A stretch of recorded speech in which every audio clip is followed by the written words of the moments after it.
오늘은 오랜만에 제 본업으로 돌아와서 주식 얘기를 해보려고 합니다. 요즘 한국 증시 너무 좋죠? 2024년에 정말 최악의 모습을 보여줬던 한국 증시가 2025년 새해 들어서는 정말 놀라운 수익률을 보여주고 있는데요. 물론 아직 연초긴 하지만 2025년 수익률만 놓고 보면 코스닥이 무려 세계 2위의 상승률을 보여주고 있습니다. 그러면 코스닥이 왜 이렇게 무섭게 올라가느냐? 바로 로봇주 때문인데요. 연초부터 삼성전자가 레인보우 로보틱스 지분을 인수한다고 발표하면서 로봇주들의 주가가 정말 미친 듯이 상승했습니다. 레인보우 로보틱스 뿐만이 아니라 로봇 사업을 하는 상장사들이 하나같이 몇 배씩 오르면서 과열 양상을 보이기도 했었죠. 그런데 워낙 로봇주가 인기다 보니까 실제 로봇 사업을 본격적으로 하지 않는데도 불구하고 로봇에 발을 걸치기만 하면 묻지마 폭등이 나오기도 했습니다. 그래서 지금은 로봇주 열기가 약간 소강 상태에 접어들었는데요. 이미 로봇에 대한 관심은 너무 커져버렸기 때문에 이제는 돌이킬 수 없는 상황이 되었습니다. 약간의 조정을 받으며 숨고르기를 하다가 결국은 다시 상승을 할 수밖에 없다는 거죠. 자, 그런데 이미 로봇주들이 몇 배씩 오른 상황에서 부담스러우신 분들을 위해서 제가 전혀 오르지 않은 로봇주를 알려드리려고 합니다. 제가 오늘 소개할 기업은 실제 로봇 관련 사업을 하고 있는데 시장에 전혀 알려져 있지 않은 숨은 로봇주입니다. 왜 숨어 있냐고요? 본업은 AI 소프트웨어 회사인데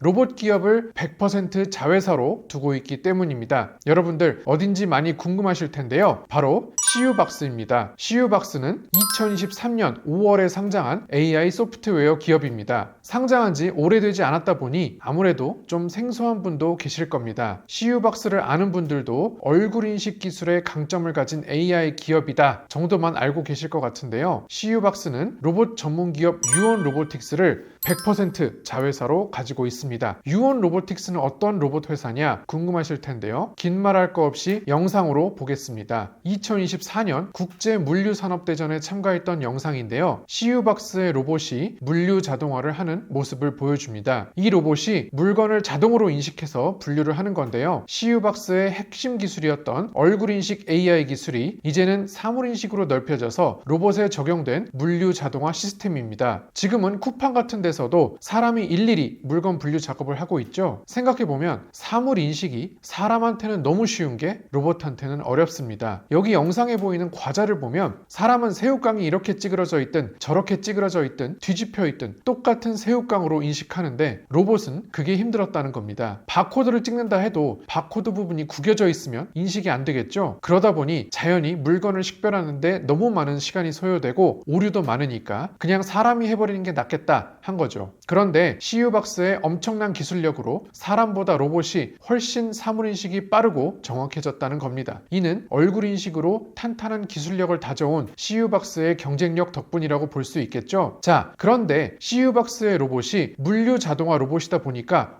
이게 좀 비인기 로봇이 아닌가 하실 수 있습니다. 로봇이라고 하면 요즘 대세가 휴머노이드이기 때문에 실망하셨을 수도 있는데요. 사실 물류 자동화 쪽이 올해 굉장히 유망합니다. 왜 유망하냐고요? 바로 중국의 테무가 한국에 직진출하기 때문입니다. 작년에 이커머스 업계를 뒤흔들었던 게 바로 알리익스프레스나 테무 같은 중국의 C커머스 업체들이었죠. 비슷한 퀄리티의 상품을 말도 안 되는 싼 가격에 팔면서 엄청난 돌풍을 일으켰었는데요. 하나 단점이 있다면 해외 배송이다 보니 배송 기간이 길다는 거였습니다. 그런데 테무가 한국에 직접 진출해서 오픈마켓을 열면서 본격적으로 국내 이커머스 업체들과 전쟁을 선포했습니다. 이렇게 되면 국내 업체들은 물류비를 엄청나게 줄여야만 하는 상황에 몰리게 됩니다. 중국 업체와 상품 가격으로는 경쟁할 수 없기 때문에 결국 물류비 절감이 생존을 좌우하게 되는 것이죠. 그렇다면 결국 CU박스의 물류 자동화 로봇 시스템이 각광을 받을 수밖에 없는 구조입니다. 그래서 아직은 물류 자동화 쪽이 크게 각광받고 있지는 않지만 앞으로 중국 이커머스 업체가 치고 들어올수록 떠오를 분야라고 생각합니다. 무늬만 로봇인 테마주에 비해서는 확실히 실체가 있는 CU박스입니다. 자, 그렇다면 로봇은 자회사에서 하는 거고 CU박스의 본업은 어떤지 알아보겠습니다. 여러분들 인천국제공항 다 이용해 보셨죠? 그쵸? 입 출국할 때 사람 없이 얼굴 인식으로 자동으로 패스되는 거 다 경험해 보셨을 겁니다. CU박스가 바로 그 솔루션으로 인정받아서 상장까지 했는데요. 최근에는 UAE 등 해외로도 수출을 모색하고 있습니다. 그만큼 얼굴 인식 AI 기술력 하나는 끝내준다는 얘기죠. 그런데 이런 대규모 시설에 솔루션을 납품한다는 게 한 번 수주할 때 매출이 확 늘지만 또 수주가 계속 있지 않으면 매출이 들쑥날쑥하게 되죠. 사실 그래서 CU박스의 주가가 저렴한 측면이 있습니다. 수주 공시가 뜨면 확 올랐다가 또 시간이 지나면 하락하는 패턴이 반복되어 왔는데요. 이제는 CU박스가 달라졌습니다. 공항 같은 대규모 시설의 수주에만 의존하던 과거에서 벗어나서 이제는 일반 기업의 보안 솔루션을 계속해서 파는 소프트웨어 기업으로 거듭났습니다. 마이크로소프트나 시스코 같은 사업 구조인 거죠. 그런데 얼굴 인식 AI 회사가 무슨 보안 솔루션을 파느냐, 회사 출입 솔루션을 파느냐, 단순히 그걸 넘어서 회사의 기밀 유출을 막는 아주 중요한 보안 솔루션 CU온을 팝니다. 영상을 보겠습니다. 직원이 일을 하다가 자리를 비울 경우 화면이 바로 잠깁니다. 그리고 휴대폰 카메라로 화면을 찍으려는 시도가 감지되면 역시 화면이 바로 잠깁니다. 요즘 기술 유출이 정말 심각하기 때문에 회사 입장에서는 꼭 필요한 보안 솔루션입니다. 특히 연구소에서 정말 중요하겠죠. 이 CU온이 좋은 게 어떤 회사에 납품을 하게 되면 PC 한 개마다 하나의 솔루션을 설치해야 된다는 겁니다. 그리고 사용료를 구독 형태로 계속 받는 구조인 것이죠. 인천국제공항 같은 대규모 수주권에만 의존하지 않고 안정적으로 캐시카우를 만들 수 있다는 겁니다. 올해 많은 대기업들과 도입 논의가 있다고 하니 곧 좋은 소식을 기대할 수도 있겠습니다. 이게 끝이 아닙니다. 얼굴 인식 기술이라는 게 생각보다 그 활용 범위가 무궁무진합니다. CU박스에서는 얼굴 인식 AI 기술을 바탕으로 디지털 헬스케어 솔루션도 개발했습니다. 사람의 얼굴만으로 심박수, 호흡, 자율신경계 활성도, 부교감 신경계 활성도 등을 체크할 수 있습니다. 이런 게 어디 쓰이냐고요? 대형 병원에서 요긴하게 쓸 수 있습니다. 대형 병원에 입원해 있는 환자들은 간호사들이 매일 이런 정보들을 의무적으로 체크해서 기록하는데요. 이런 경우 CU박스의 디지털 헬스케어 솔루션이 직접적인 도움이 될 수 있습니다. 의료 AI 분야도 작년에 굉장히 핫했는데요. 루닛, 뷰노 등의 이름은 한 번씩은 들어보셨을 겁니다. CU박스도 아직은 걸음마 단계이지만 얼굴 인식 AI 기술을 기반으로 적용 범위를 넓혀가다 보면 디지털 헬스케어 부문에서도 의미 있는 수주를 기대할 수 있겠습니다. 지금까지 잘 알려지지 않은 AI 기업 CU박스에 대해서 살펴봤습니다. 국가의 안보를 책임지는 인천국제공항 출입국 시스템에 적용될 정도로 탁월한 기술력을 갖고 있지만 들쑥날쑥했던 실적 때문에 시장의 신뢰를 받고 있지 못했는데요. 이제는 CU온이라는 기업 보안 솔루션 납품을 늘리면서 안정적인 실적이 예상됩니다. 또 100% 자회사 유온 로보틱스의 물류 자동화 로봇 솔루션도 알리, 테무 등이 한국에 직진출하는 시점에서 상당히 주목받을 수 있다고 생각합니다. 그리고 의료 AI 기업으로 도약할 수 있는 가능성까지 본다면 올해가 바로 CU박스의 주가가 날아오를 타이밍이라고 봅니다. 요즘 핫한 로봇, 의료 AI 테마에다가 보안 솔루션 판매 확대로 인한 안정적 매출까지 CU박스에 대한 소개를 마치겠습니다.